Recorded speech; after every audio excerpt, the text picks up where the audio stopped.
Welcome back into the North Star Takes podcast. I'm Bailey Paulicki. He's Jacob Liberta, and we're a Minnesota sports podcast. So if you're a Minnesota sports fan, please click the like button on this video and also feel free to subscribe to our channel.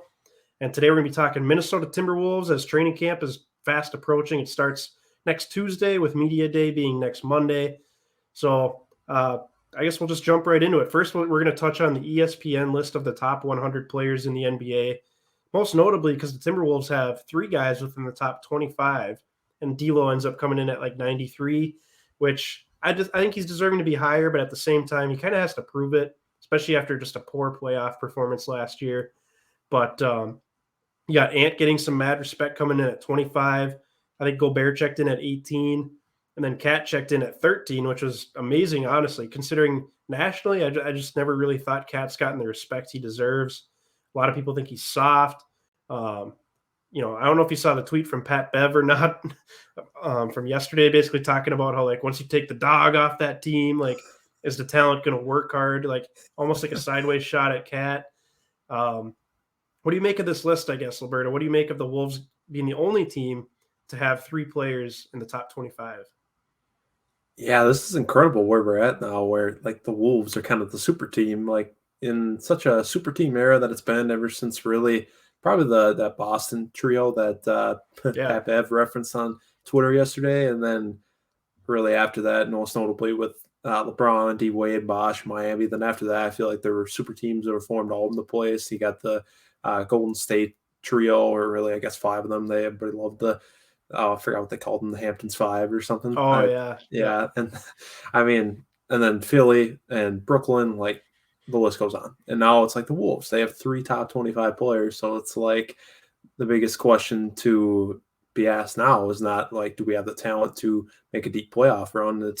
I don't think that's a question anymore. I think that's very obvious that we do. Mm-hmm. But it's like, can the pieces come together right to really get the most out of having this many high quality players in comparison to the rest of the league?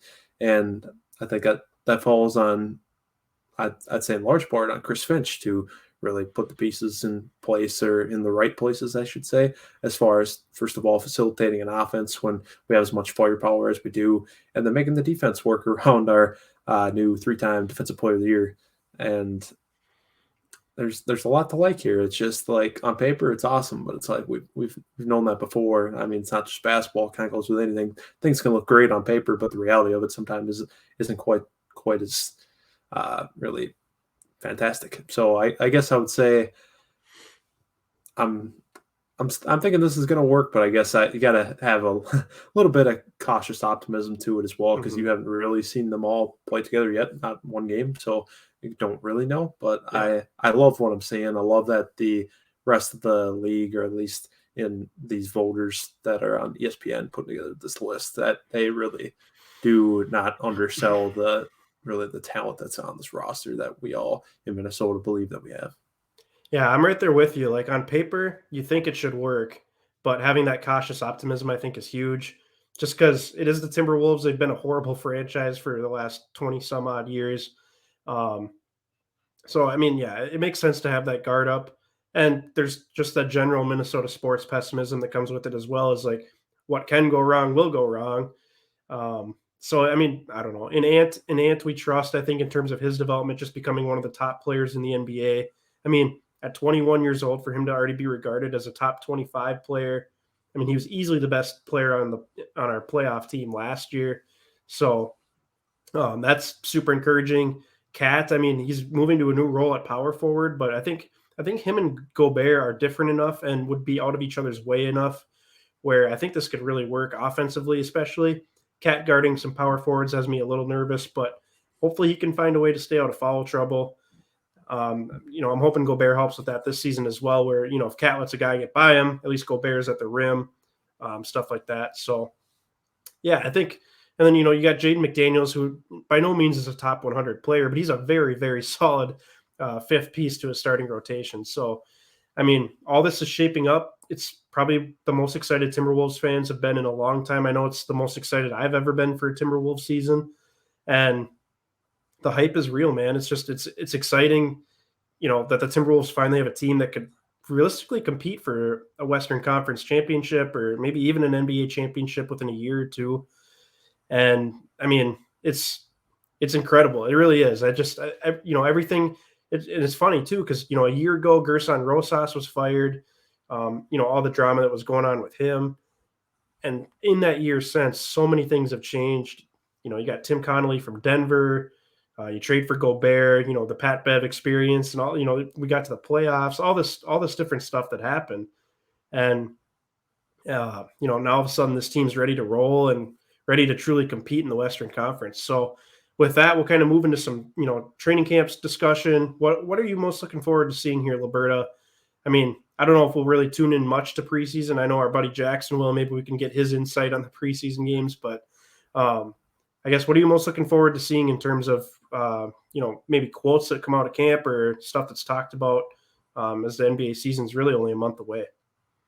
Yeah, I kind of want to hear more from Finch as far as how this defense is going to line up, just because I think we played like a scrappy bunch last year, and personally, I enjoyed that. I think that made for some Yeah. entertaining games. I think we forced like the second most turnovers in the league, which created a lot of transition points, which is always fun when you're watching a basketball game because then you're playing with the best pace in the league. So like that's just entertaining product for a fan. And then we were averaging more points per game than anybody last year. So like Yeah. the offense after January 1st too, as far as efficiency goes, was just beating up on everybody. I think we were second best. I want to say like we were running over. It didn't matter who. Like every night we were scoring like 120. It felt like so that was awesome. So going into this year, I'm curious what that looks like as far as really probably starting on the defensive end, how you fit a 3-time defensive player of the year into this unit, and then basically how everybody else plays around that, because I feel like it starts there, then everybody else kind of finds their role, and I think that's what's most important here, and see if we're going to be able to lock it down. First of all, defensive rebound better than we did last year. We were one of the worst teams at that, so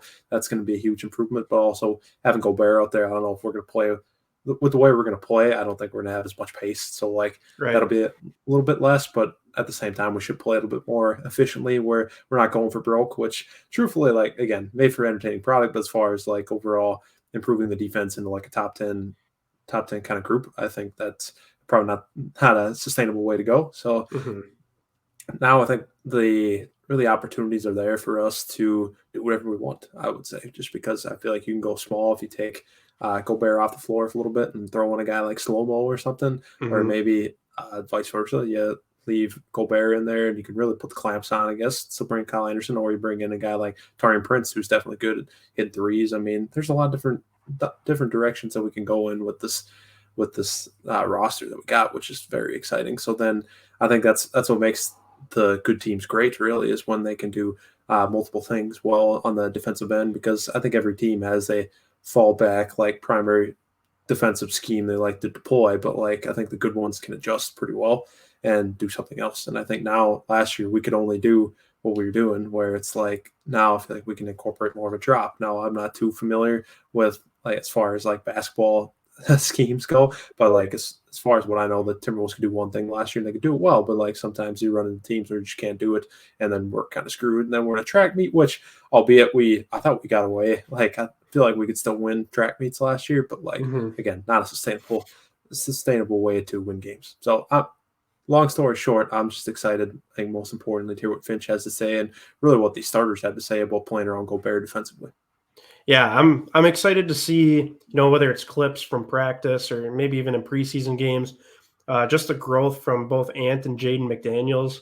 I mean, we all know Ant was in the gym all summer. He was posting clips on his Instagram, and so we know he's been working out nonstop. And you have guys like John Krasinski saying, like, from what he's hearing, basically just wait until you see him. Like the dude looks like a monster.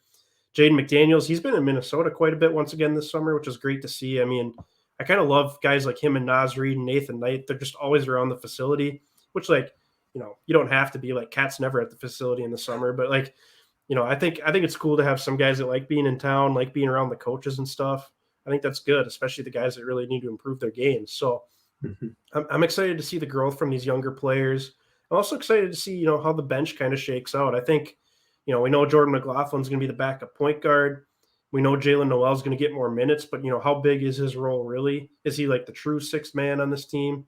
Or does that go to like a Kyle Anderson or Torian Prince type player? How much run does Naz Reid get? I mean, he's still technically a center, but he's appeared to slim down even more.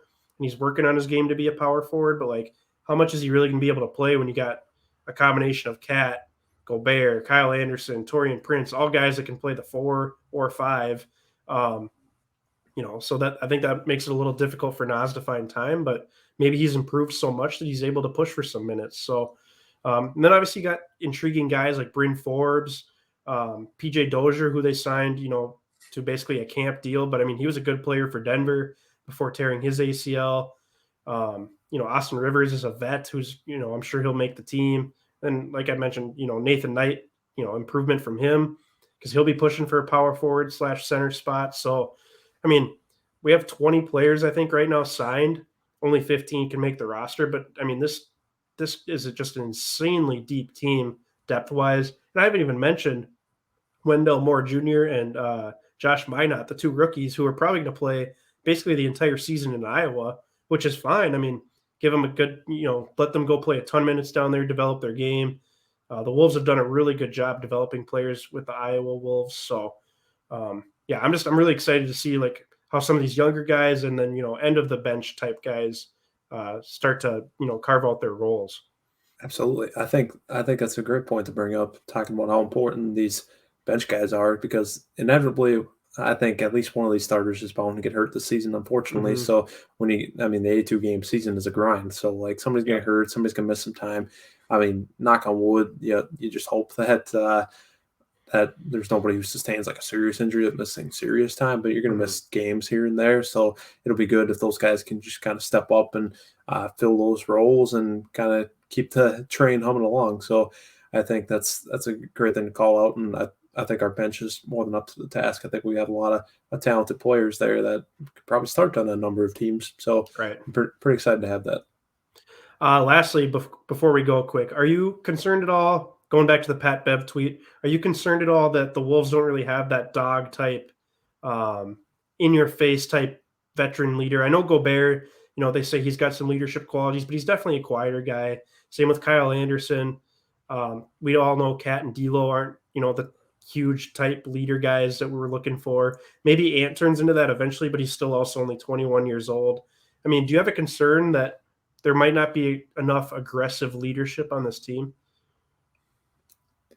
I do and I don't. I think Gobert is a little bit more passionate, a little bit more fiery than probably people give him credit for. And I think Kyle Anderson's a nice steady vet to have in the room too. But I actually think this feels like a ripe time for Ant to kind of step up as like this guy that's going to call people out when it's necessary, because I feel like he was already kind of doing that in some press conferences last year. Yeah. So really, I kind of feel like he's going to feel empowered to do so now with Beverly out of the picture. I think Beverly kind of gave everybody all the, I don't know, probably everything they needed to know about the mentality or the mindset the team needs to be in, especially down the stretch as the season goes on. Like when you really gotta, I don't know, buckle down and win, snap out of bad cold streaks, things like that. So I would say I feel like this is going to be the year Ant kind of asserts himself as a real vocal leader, and he's going to be our new Pat Bev, will also being just this uber talented player who's just going to, honestly, this year is going to be a huge jump and just be stupidly good. Man, I hope you're right about that. I think seeing him take on more of a leadership role, and because I mean he can be insanely skilled, but I think once there's a shift from this being Cat's team to Ant's team, which I mean it could happen this year, but it'll for sure happen down the line at some point, I'm sure. When that shift happens, I think this team takes it to a whole nother level, because the team starts to take on the identity of its leader, which we saw last year with Pat Bev, and I think that could only push them further and further. So I hope you're right about that. I hope that Ant takes a step forward as a leader, and D'Lo and Cat too. I mean, hopefully they can keep being good leaders, but they're never going to be the guy, No, and I think Ant is an alpha. Yeah, for sure. Yeah, he's got that alpha type personality. Yes. Any other final thoughts from you before we take off here?